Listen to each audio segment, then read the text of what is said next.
അയർലൻഡിൽ ഇന്ത്യൻ വംശജർക്ക് നേരെയുള്ള ആക്രമണം തുടരുകയാണ്. 22 വർഷമായി അയർലൻഡിൽ കഴിയുന്ന ഇന്ത്യൻ വംശജനായ 51കാരന് നേരെയാണിപ്പോൾ ആക്രമണമുണ്ടായത്.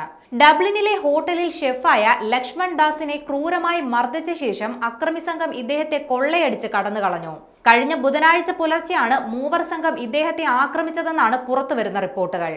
ഐറിഷ് പൗരനായ ഇദ്ദേഹത്തിന്റെ പക്കൽ നിന്ന് ഫോണും പണവും ഉപയോഗിച്ചിരുന്ന ഇലക്ട്രിക് സ്കൂട്ടറും അക്രമി സംഘം കവർന്നു. സൗത്ത് ഡബ്ലിനിലെ ഷാർലമോണ്ട് പ്ലേസിൽ വെച്ചാണ് ലക്ഷ്മൺ ദാസ് ആക്രമിക്കപ്പെട്ടത്. ആക്രമണത്തിൽ സാരമായി പരിക്കേറ്റ ലക്ഷ്മൺ ദാസിനെ ആശുപത്രിയിലേക്ക് മാറ്റി. ചികിത്സയ്ക്ക് ശേഷം ഇദ്ദേഹം ഇപ്പോൾ വീട്ടിൽ വിശ്രമത്തിൽ തുടരുകയാണ്. കാലുകളിലും കൺപോളയിലും കയ്യിലുമാണ് ഇദ്ദേഹത്തിന് ഗുരുതരമായി പരിക്കേറ്റത്.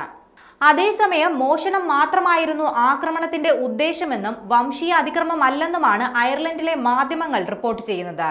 4 ദിവസം മുൻപ് ഇന്ത്യൻ വംശജയായ 6 വയസ്സുകാരി ക്രൂരമർദ്ദനത്തിന് ഇരയായതിനു പിന്നാലെയാണ് ഈ ആക്രമണവും ഉണ്ടായിരിക്കുന്നത്.